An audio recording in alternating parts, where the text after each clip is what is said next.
पांचाली।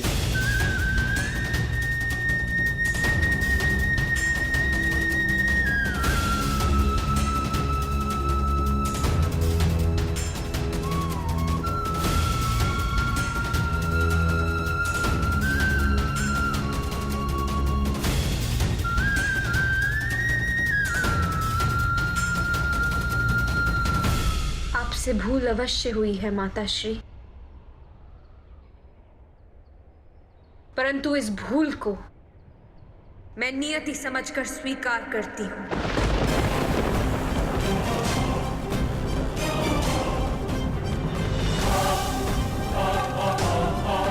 और साथ ही अपने जीवन के लक्ष्य और अपने प्रयोजन को पूर्ण करने के लिए प्रस्तुत हूं।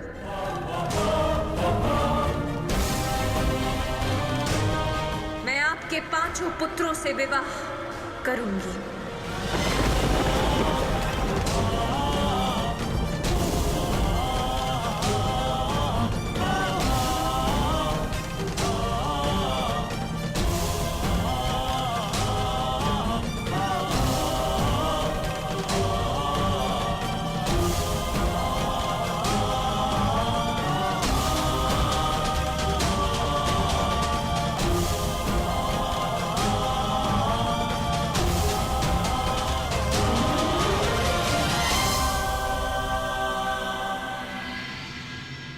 आज की यह सभा एक विशेष प्रयोजन से बुलाई गई है।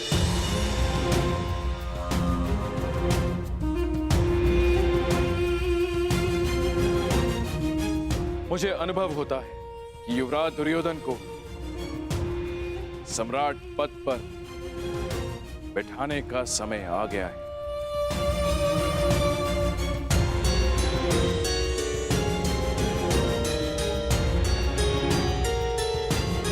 परंतु क्यों महाराज?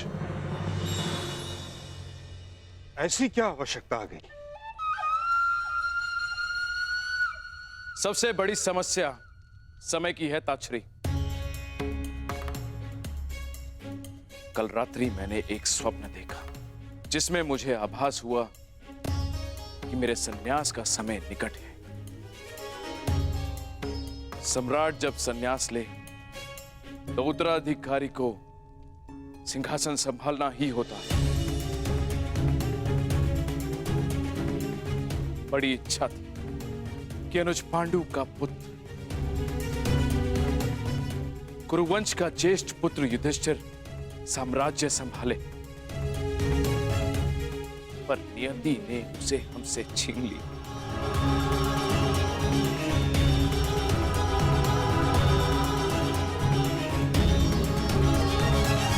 युधिष्ठिर के पश्चात मेरा मन अब विरक्त होने लगा है ताक्षरी, और राजा जब विरक्त हो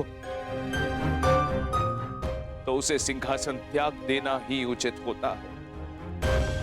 बताइए, क्या मेरा यह निर्णय अनुचित था? क्या युधिष्ठिर के काल कलवित हो जाने के पश्चात युवराज दुर्योधन को सम्राट पद दे देना अनुचित है?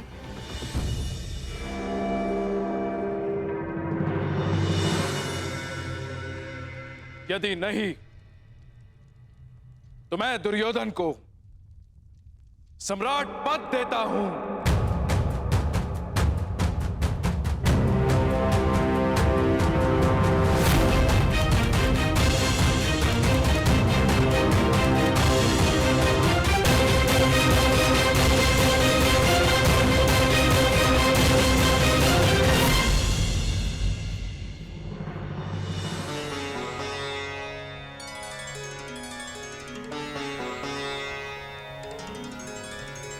सुमंगलीरियं वधूरिमां समेत पश्यत् सौभाग्यस्मै दत्वाया हस्तं विपरेतन् गृह्णामि ते सौभगत्वाय हस्तं मया पत्या जरादष्टिर्यथ सः भर्गो अर्यमा सविता पुरंधिर्मयम् त्वा दुर्गार्हपत्याय देवः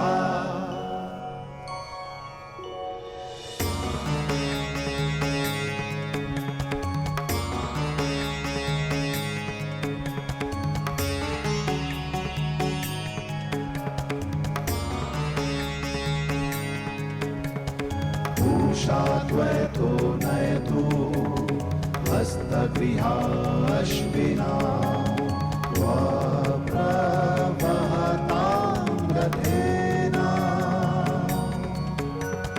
ग्रहाण गच्छ ग्रहपत्नी यथा सोपशिनी त्वं विदधमावदासि इहा प्रियं प्रजायाते समृद्ध्यतामस्मिन् ग्रहे गहीपत्या दीर्घायु भव। एनापत्या तन्वं संसृजस्वाधा चित्री विदधमा सौभाग्यवती भव।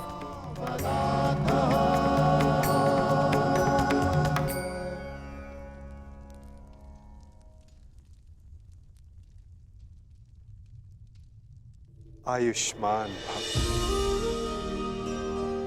अपने जीवन का प्रयोजन सिद्ध करो। मैं आपसे पहली बार मिला हूं वासुदेव, परंतु न जाने क्यों ऐसा लगता है कि आपकी कृपा सदा रही है। हम अपने जीवन की यात्रा का प्रारंभ करने के लिए प्रस्तुत हैं वासुदेव। आशीर्वाद दीजिए और विदा भी। सहयात्री आशीष नहीं देता, साथ देता है पार।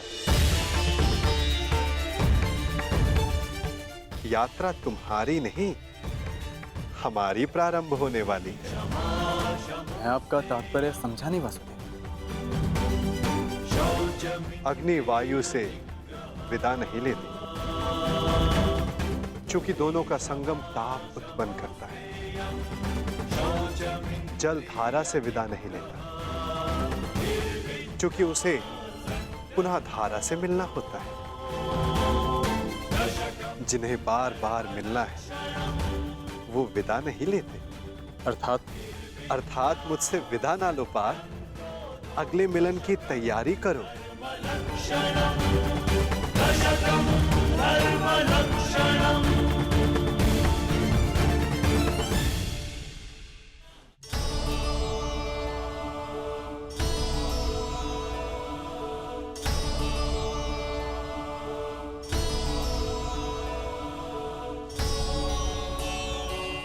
मेरे जन्म पर आपने कहा था कि मेरे जीवन का लक्ष्य अर्जुन से विवाह से कहीं अधिक है।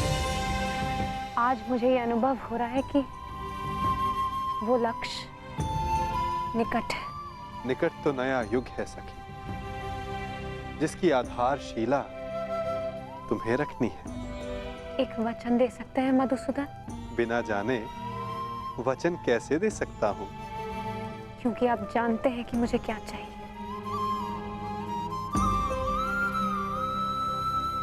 वचन देता हूं कि मैं तुम्हारे साथ रहूं ना रहूं, परंतु तुम्हारे साथ सदा रहूंगा।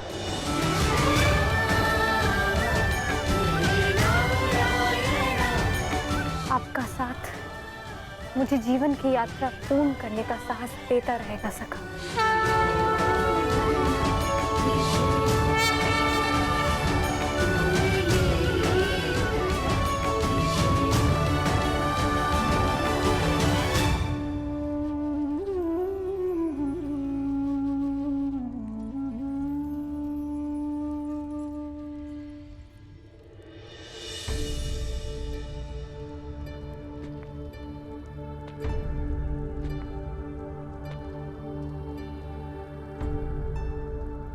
मुझे अपनी भूल का पश्चाताप हो रहा है। इसका क्या कारण है? धरा से उत्पन्न फल को अंततः धरा पर गिरना होता है बुआश्री। प्रत्येक शब्द और प्रत्येक कर्म अपने परिणाम साथ लाते हैं। समय लगे, परंतु वो परिणाम इसी धरा पर इसी जन्म में भोगने होते हैं। आपने भी अज्ञातवास बहुत भोग लिया बुआश्री। अब समय आ गया है कि आपका और आपके पुत्रों का परिचय संसार के समक्ष ले आया जाए।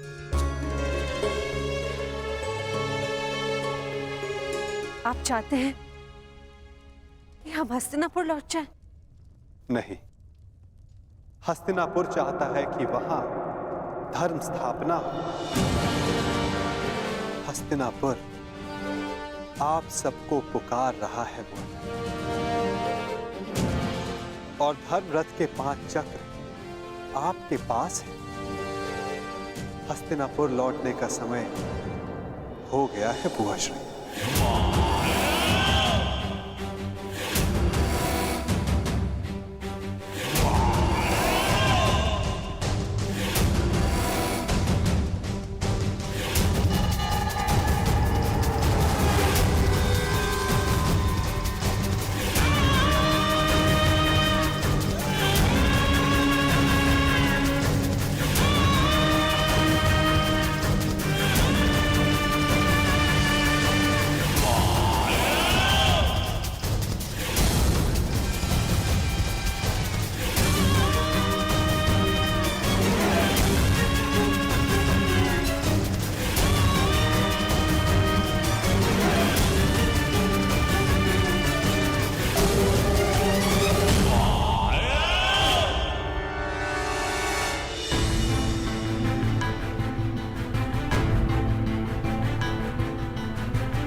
आओ पुत्र।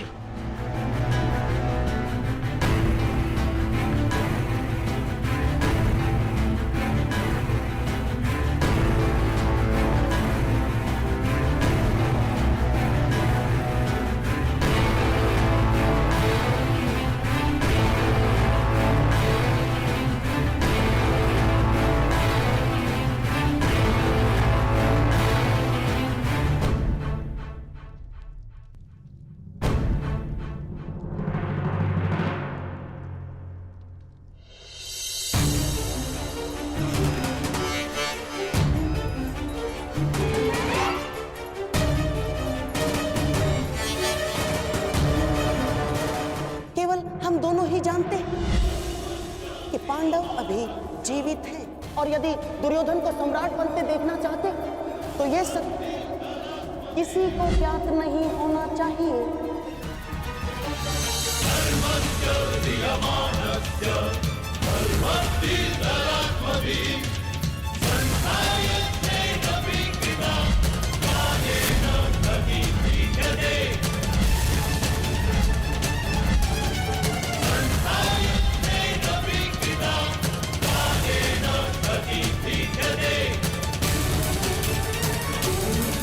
ठहरिए महाराज।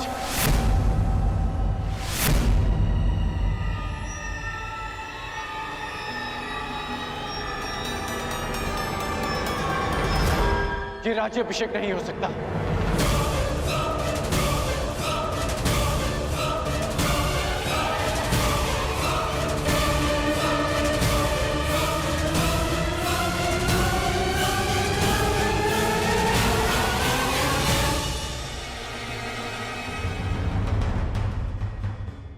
ये राज्याभिषेक नहीं हो सकता क्योंकि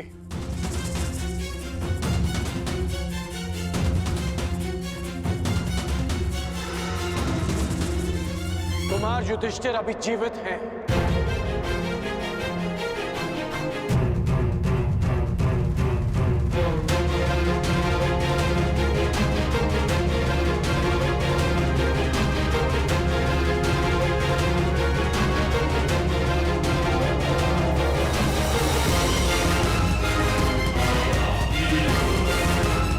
सारे पांडव अभी जीवित हैं।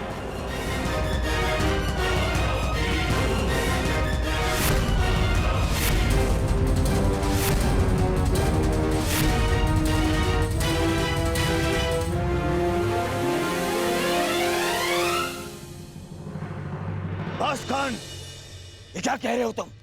हाँ मित्र, पांडव जीवित हैं। पांचाल स्वयंवर में जिस ब्राह्मण युवक ने लक्ष्य भेद किया और मुझसे युद्ध किया, वो अर्जुन है।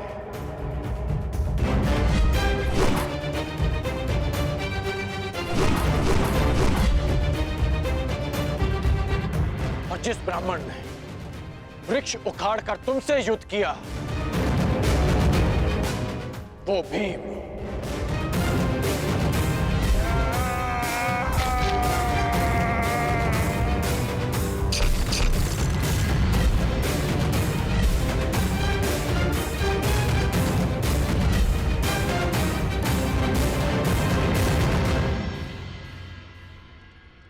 कर्ण, क्या तुम सत्य कह रहे हो? जी, मैं सत्य कह रहा हूं। यदि पांडव जीवित है तो दुर्योधन का राज्य अभिषेक न्याय अनुचित है।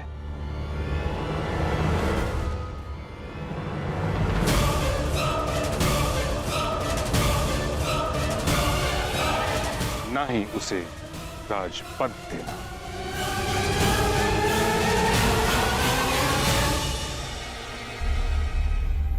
कैसी बातें कर रहे हैं महामहिम? पांडव जीवित हैं, ये केवल अंगराज का अनुमान है, अनुमान। कोई साक्ष्य नहीं है उनके पास। साक्ष्य कर्ण के शब्द हैं। कर्ण हठी हो सकता है, परंतु असत्य भाषी नहीं। कब से? महामहिम, राजनीति में विश्वास से काम नहीं होता ना। राजनीति में केवल साक्ष्य से काम होता है। महाराज, यदि अंगराज के पास पांडव जीवित होने का कोई साक्ष्य नहीं, तो युवराज दुर्योधन का सम्राट बनाने में भी कोई बाधा नहीं। महाराज, मेरा आपसे निवेदन है कि आप उन्हें मुकुट पहना दें। क्या तुम्हारे पास कोई साक्ष्य है अंगराज?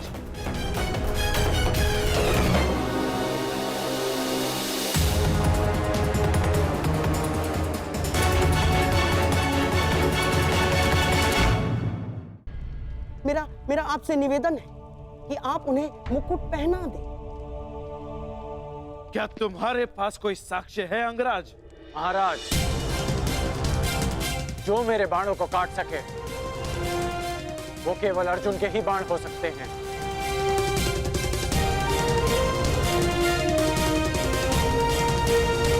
और जो मित्र दुर्योधन को ललकार सके वो केवल भीम ही हो सकता है। ये भी केवल तुम्हारा अनुमान है कर्ण। मैं साक्ष्य की बात कर रहा हूं। कभी कभी अनुमान भी सत्य सिद्ध होते हैं महाराज। मेरा प्रश्न ये है विदुर, यदि पांडव जीवित हैं तो वो अभी तक हस्तिनापुर क्यों नहीं आए? इतने समय तक छिपे क्यों रहे? क्या कोई उत्तर है तुम्हारे पास?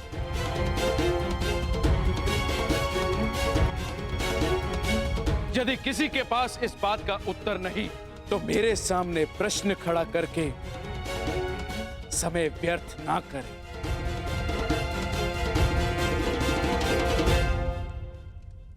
तो मेरा निर्णय है कि दुर्योधन का राज्य अभिषेक होगा।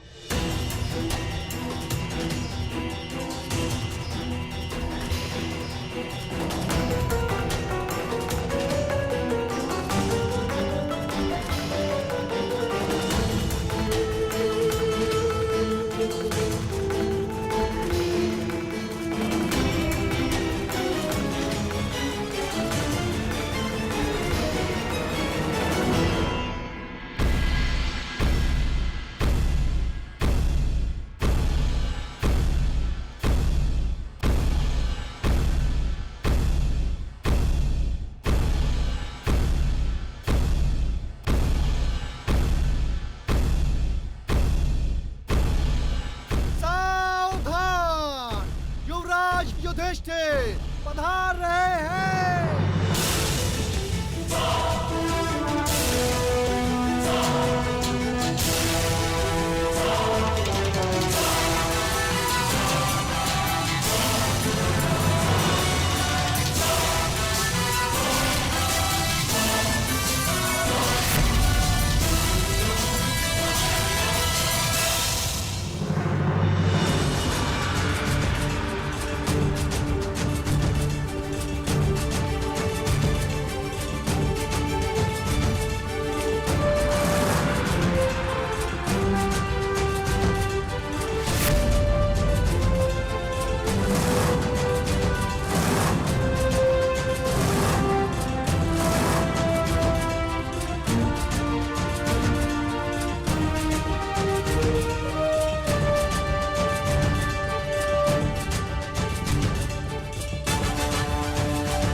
तुम्हें इस बात का अनुमान ही नहीं कि तुम्हें देखकर मेरे मन से कितना बड़ा भार उतर गया।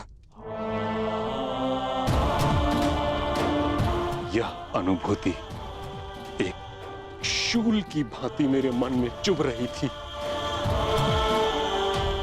कि जिन प्रिय पांडु पुत्रों को मैं अपने उत्तरदायित्व पर हस्तिनापुर लाया था, उनकी रक्षा नहीं कर पाया।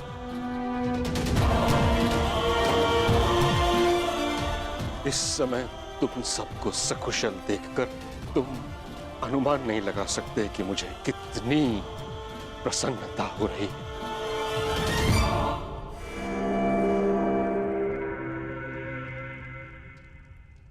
आपको प्रसन्न देख हमें भी प्रसन्नता हुई पितामह।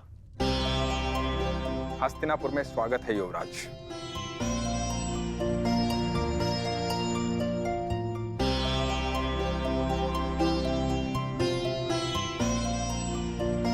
धन्यवाद विदुर काका श्री। आप हमारे साथ नहीं थे, परंतु आपकी मंगल कामना सदैव हमारे साथ थी।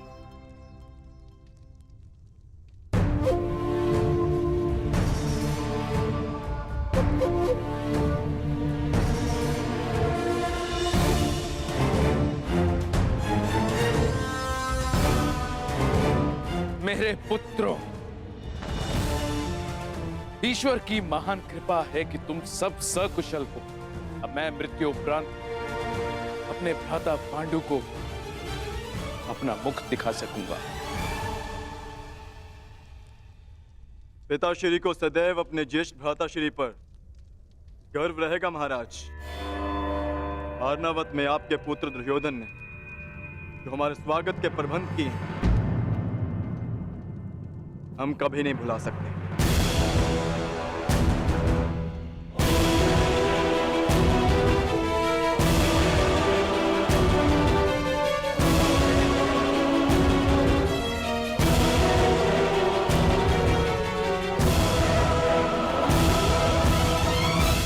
पुत्र युधिष्ठिर, एक प्रश्न मेरे मन को व्यथित कर रहा है। तुम सब जब वर्णावत की दुर्घटना में सुरक्षित थे तो हस्तिनापुर क्यों नहीं चले आए?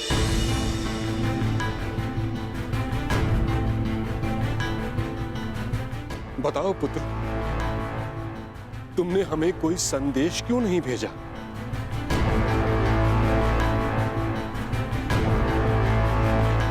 युधिष्ठिर, इतना मैं जानता हूं कि भयभीत तुम किसी से हो नहीं और असत्य तुम कहोगे नहीं।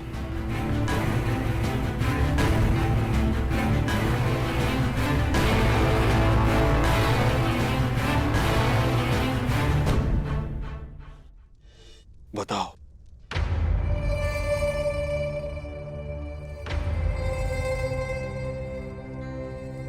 हम आपको कष्ट नहीं देना चाहते थे पितामह,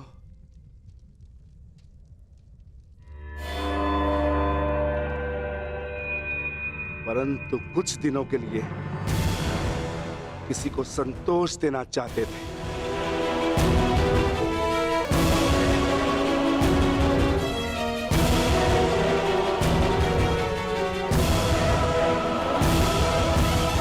भीम का तात्पर्य यह है कि हम माता श्री को संतोष देना चाहते थे, क्योंकि माता श्री हस्तिनापुर में नहीं आना चाहती थी। परंतु क्यों? पुत्री कुंती के मन में यह विचार क्यों आया? क्योंकि मैं चाहती थी मेरे पुत्र सामान्य जीवन जिए।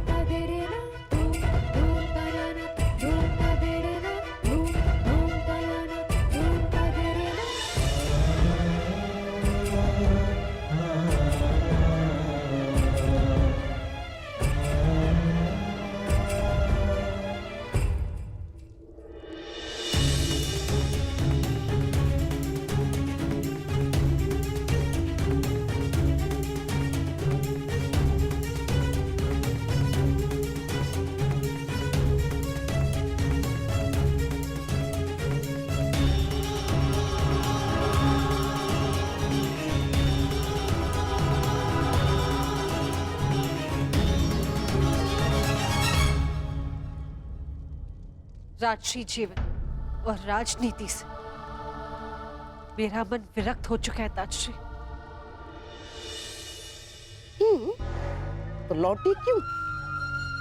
वन में भटकती रहती, मन विरक्त हो गया था। पुत्री कुंती, मैं इस बात से परिचित हूं कि पुत्र पांडु के स्वर्गवास के पश्चात तुम्हारा मन विरक्त हो गया है, परंतु इस कारण तुम अपने पुत्रों को उनके प्रारब्ध से वंचित तो नहीं कर सकती। हस्तिनापुर को उसके भविष्य से वंचित नहीं कर सकती।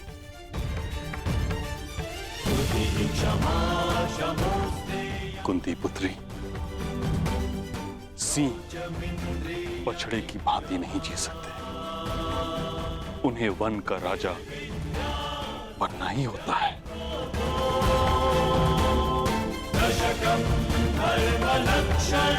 यदि तुमने यहां आने में थोड़ा विलंब किया होता तो यहां घोर अनर्थ हो जाता।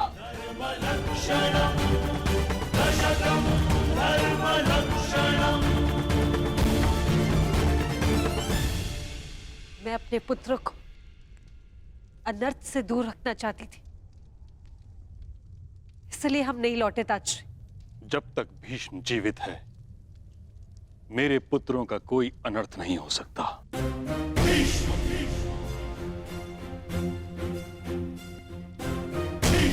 यदि कोई अनर्थ का बाण उनकी ओर आएगा, तो उसे सर्वप्रथम भीष्म की ढाल का सामना करना होगा।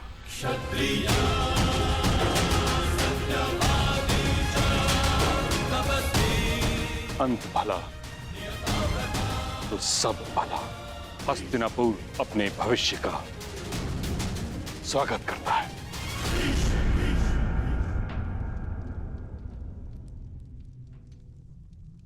किंतु ये तो बताओ पुत्रों, वारणाव्रत से जाने के पश्चात क्या हुआ? कहाँ रहे तुम लोग? होना क्या है? सूर्य के तेज को मेघ कब तक रोकेगा? अंगराज ने अभी बताया किस प्रकार अर्जुन ने अपने पौरुष और कौशल का प्रदर्शन किया। और स्वयंवर में पांचाली को जीत लिया।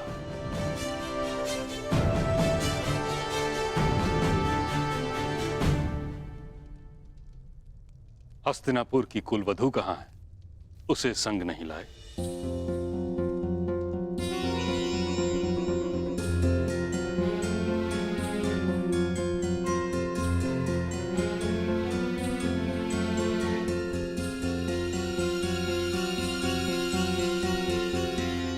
देवी पांचाली, पितामह तुमसे मिलना चाहते हैं।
महान योद्धा, गंगापुत्र, परशुराम शिष्य और अपने श्वशुर पितामह को याज्ञसेनी द्रौपदी का प्रणाम स्वीकार।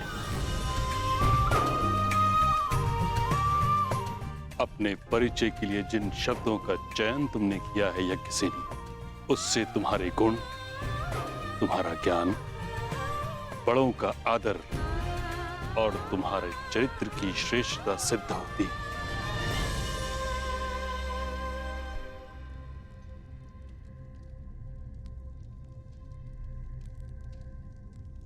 कदाचित इसलिए तुम्हारा वर्ण करके मेरा पौत्र ये भूल गया कि विवाह के पश्चात वर वधू को आशीर्वाद साथ लेना चाहिए।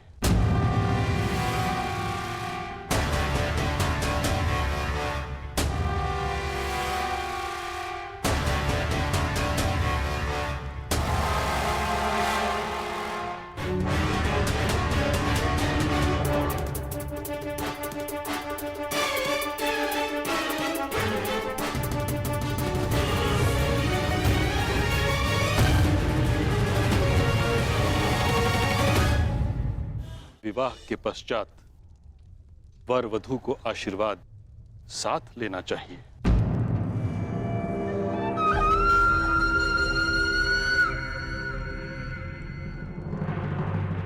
क्या हुआ धर्मराज? आपका मुख मलिन क्यों हो गया?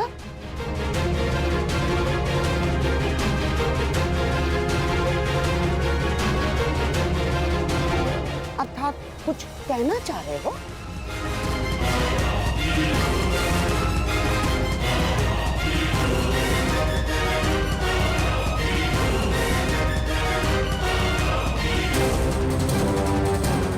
अर्जुन, आशीर्वाद लेने के लिए आगे नहीं बढ़ोगे?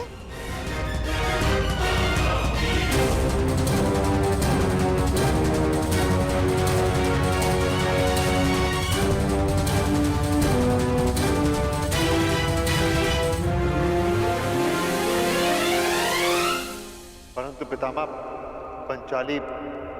पंचाली केवल अर्जुन की पत्नी नहीं है।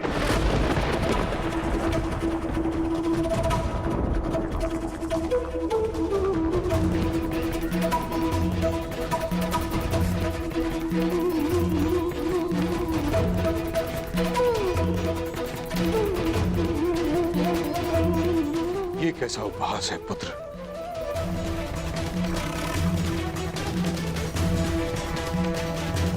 अर्जुन ने पांचाली का स्वयंवर जीता है, उसका वरण किया है।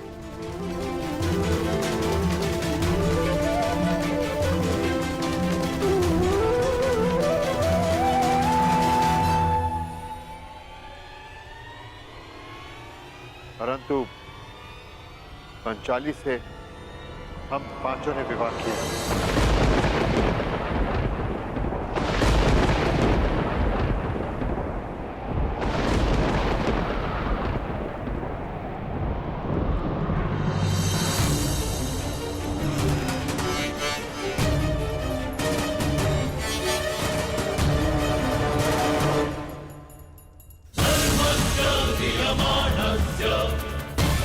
अब देखो कैसे इस युधिष्ठिर का मुकुट छीनता हूं मैं। ये क्या कर दिया तुम लोगों ने?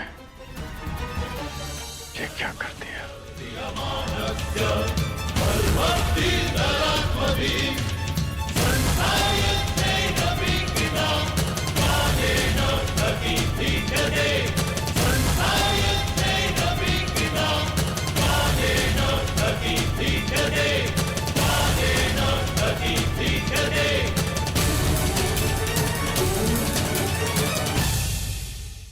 पंचाली से हम पांचों ने विवाह किया।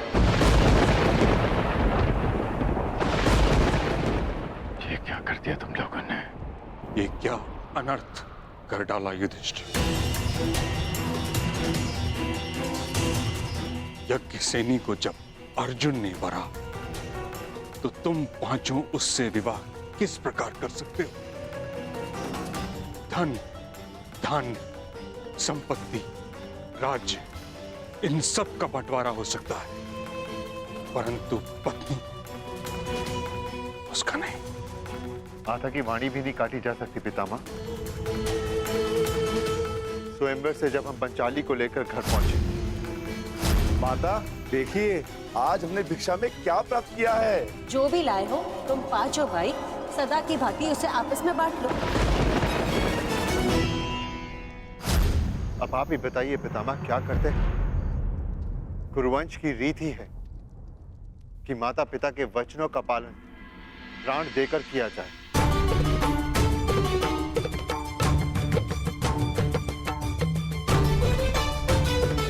एक माता 5 पुत्रों को जन्म दे, यह नीति संगत है, परंतु एक स्त्री से 5 पुरुष विवाह नहीं कर सकते। सोचा नहीं तुमने प्रजा को जब ज्ञात होगा तो क्या उदाहरण लेगी तुमसे? राजा और युवराज प्रजा के लिए प्रेरणा का स्रोत होते, तुम ये कैसे भूल गए कि तुम हस्तिनापुर के युवराज हो? युवराज? महामहिम कैसी बातें कर रहे हैं आप? युवराज वो नहीं होता जो मस्तक पर मुकुट धारण करता है। युवराज तो वो होता है जो प्रजा का उत्तरदायित्व धारण करता है, और प्रजा का उत्तरदायित्व भूलकर कितने समय तक अज्ञात रहने वाला कैसा युवराज?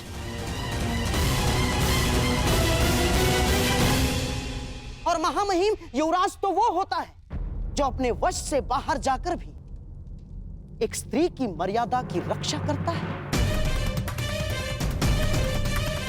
और हां, जिसने एक ही स्त्री को 5 पुरुषों से विवाह करने के लिए विवश कर डाला, वो कैसा युवराज महामहिम? क्षमा चाहती हूँ गांधार नरेश। यूं भरी सभा में बड़ों के समक्ष बोलना कुलवधू की मर्यादा नहीं, परंतु एक पति का अपमान सहना भी एक पत्नी का धर्म नहीं। मुझे इस विवाह के लिए किसी ने विवश नहीं किया। आर्य अर्जुन के अतिरिक्त शेष पांडव भाई संन्यास को तत्पर थे। मैंने ये विवाह स्वेच्छा से किया है, विवश होकर नहीं। अपनी इच्छा से। मैं नहीं मान सकता याज्ञसेनी।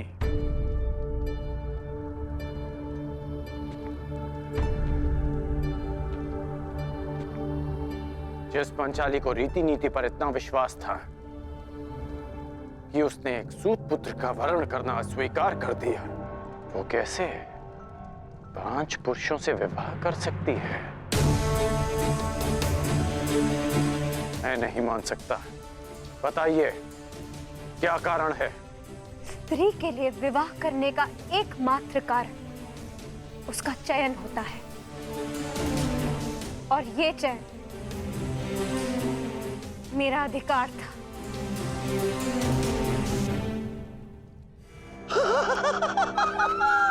अद्भुत, अद्भुत! हस्तिनापुर का युवराज हस्तिनापुर को कलंकित कर देने वाले कर्म का पक्ष ले रहा है, और कुल को कलंक देने वाली कुलवधू उसे उचित चयन और उचित अधिकार सिद्ध कर रही है। महामहिम, क्या लगता है आपको, क्या ऐसे व्यक्ति को हस्तिनापुर का सम्राट बना देना हस्तिनापुर के हित में होगा?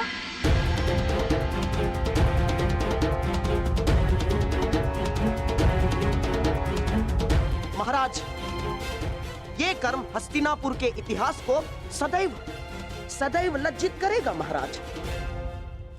और ऐसे व्यक्ति को युवराज पद से नहीं हटाया गया तो हस्तिनापुर ही क्या महाराज, सारे संसार में गरिमाहीन, पदभ्रष्ट और वर्ण संकारों का साम्राज्य होगा।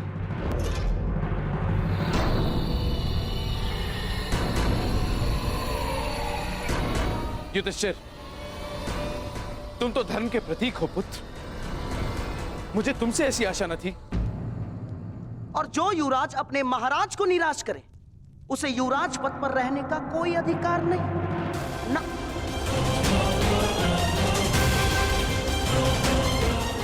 कौन अधिकारी है और कौन षड्यंत्रकारी, इसकी व्याख्या की जाएगी तो गूंज गांधार तक जाएगी मामाश्री।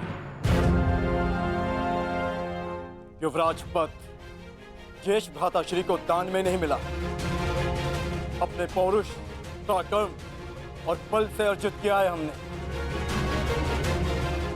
हस्तिनापुर के युवराज होने का अधिकार केवल और केवल ज्येष्ठ भ्राता श्री युधिष्ठिर का है।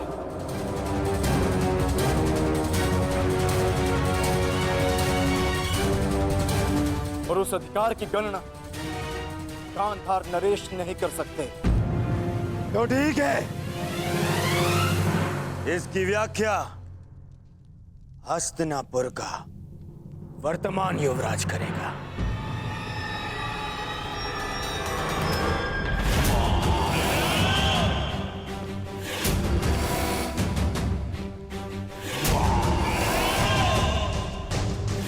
मैं मामाश्री के मत का समर्थन करता हूं। युवराज भावी सम्राट होता है, उस पर प्रजा और समाज में नैतिकता के मानदंड को स्थापित करने का उत्तरदायित्व होता है। और 5 पतियों वाली स्त्री का पति इस पद के योग्य नहीं है।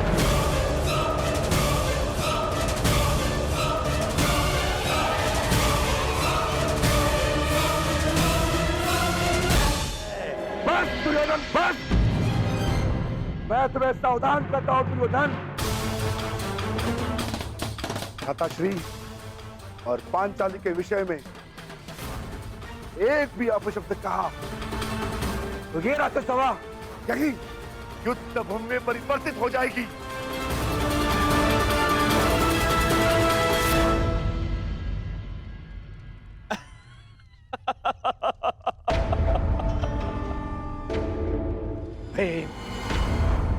गरजने वाले मेघों से मूषक और हिरण भयभीत होते हैं, देह नहीं। और युद्ध से कायर भयभीत होते हैं, योद्धा नहीं। मुझे ये युद्ध स्वीकार है।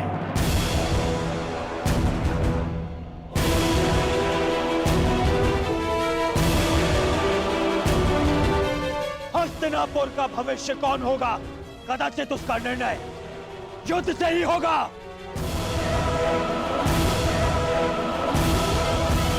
मैं दुर्योधन तुम पांडवों को युद्ध के लिए चुनौती देता।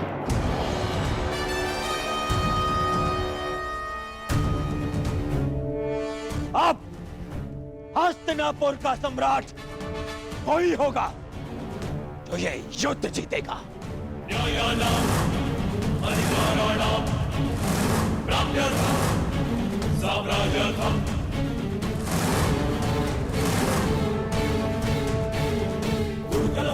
चुनौती किसे दे रहे हो दुर्योधन? क्या रंगभूमि भूल गए या आचार्य द्रोण की गुरु दक्षिणा का प्रकरण स्मरण नहीं? पांचाल से लौटे हुए अभी तो कुछ ही दिवस हुए और आज ये भूल गए हो तो स्मरण दिलाने के लिए मैं भी तत्पर हूं।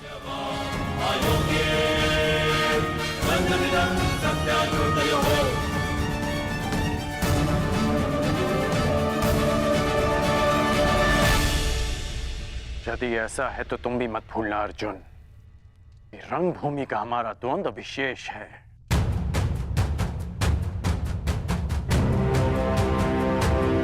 स्मरण रखो कि आचार्य द्रोण की गुरु दक्षिणा चुकाते समय मुझे तुम्हारा स्पर्धी होने से रोक दिया गया था। अवसर तो पांचाली के स्वयंवर के पश्चात भी था अंगराज। पांचाली के स्वयंवर में मैंने अपने बाणों को रोका ताकि कोई ये ना कह सके कि किसी के स्वयंवर को मैंने अपनी विजय का बहाना बनाया। मैं चुप रहा क्योंकि वर्ण पांचाली का अधिकार था, परंतु यदि तुम मेरे मित्र का अधिकार छीनने आए हो तो मैं तुम्हें युद्ध के लिए ललकारता हूं।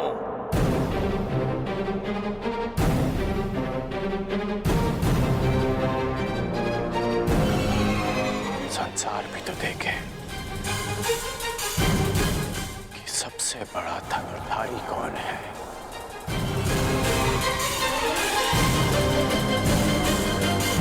यदि विजय तुम्हारी हुई तो हस्तिनापुर का सिंहासन कुमार युधिष्ठिर का,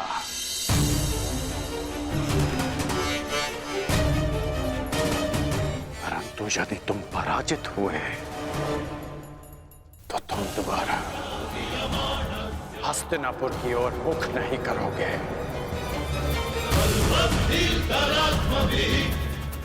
मुझे यह चुनौती स्वीकार है।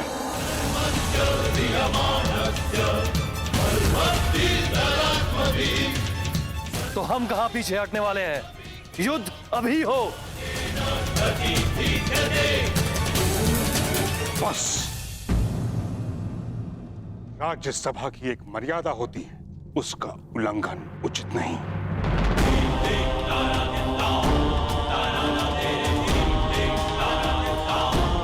राज सिंहासन के साथ साथ मैंने राज्यसभा की मर्यादा की रक्षा करने का भी प्रण लिया है। कहीं ऐसा न हो कि विवश होकर भीष्म को शस्त्र उठाने की आवश्यकता पड़ जाए। और कर्ण, तुमने इस पराकरण के मध्य बोलने का साहस भी कैसे किया? परिवार में कोई मतभेद हो तो उसके वरिष्ठ सदस्य उचित निर्णय लेते हैं। तुम केवल हस्तिनापुर की राज्यसभा के सदस्य हो, कुरुवंश के नहीं। तुम्हें केवल अवसर चाहिए, तुरंत युद्ध को ललकार देते हो। तुम्हारा इस पराकरण के मध्य बोलना अनुचित है। गंगापुत्र,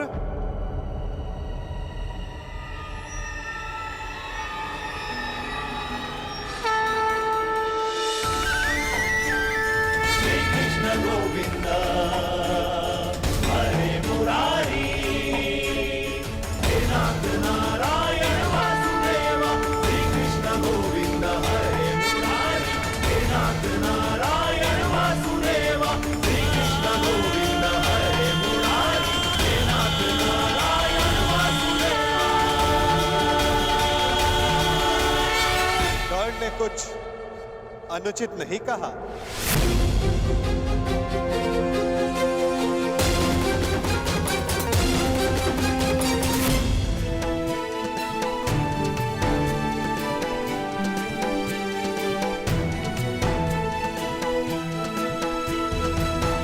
मुझे खेद है, मैं आपका स्वागत नहीं कर सका, क्योंकि आपका आगमन पारिवारिक कलह के मध्य हुआ है।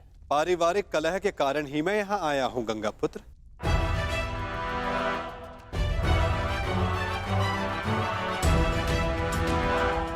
क्या मैं इसी परिवार का भाग नहीं? परंतु जो आपने कहा वह इस परिवार के हित में नहीं है।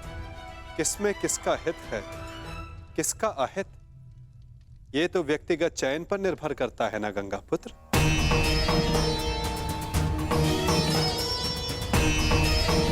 यदि अर्जुन का अपने ज्येष्ठ भ्राता के लिए शस्त्र उठाना उचित है, तो अपने मित्र के लिए कर्ण का शस्त्र उठाना कहां अनुचित है?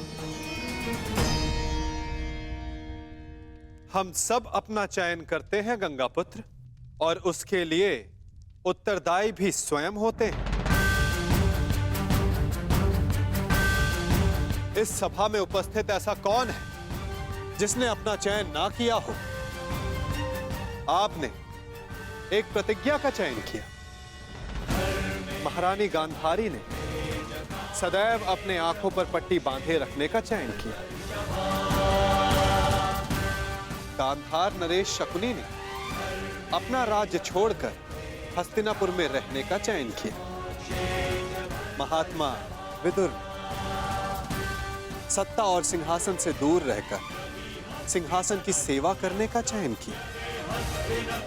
और महाराज धृतराष्ट्र अपने कर्तव्य के स्थान पर पुत्र प्रेम का चयन किया।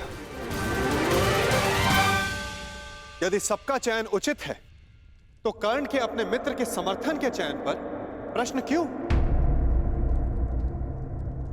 पांडवों की अपनी माता का आज्ञा का पालन करने के चयन पर प्रश्न क्यों? द्रौपदी के पांचों पांडवों को पति स्वीकारने के चयन पर प्रश्न क्यों? क्योंकि युधिष्ठिर ने जो किया वो होने वाले सम्राट को शोभा नहीं देता। और जहां तक मैं समझता हूं, श्रेष्ठ सम्राट होने के लिए हृदय की पवित्रता आवश्यक है। यदि युधिष्ठिर का हृदय पवित्र ना होता, तो वो अपनी माता के वचन को एक उपहास समझकर टाल देते। परंतु उन्होंने ऐसा नहीं किया। आपके समक्ष इस भरी सभा में ऐसा सत्य ना बोलते कि उन पर अनारगल प्रश्न खड़े हो सके। मुझे ये पूर्ण विश्वास है कि युधिष्ठिर हस्तिनापुर के सम्राट होने के लिए सबसे अधिक योग्य है।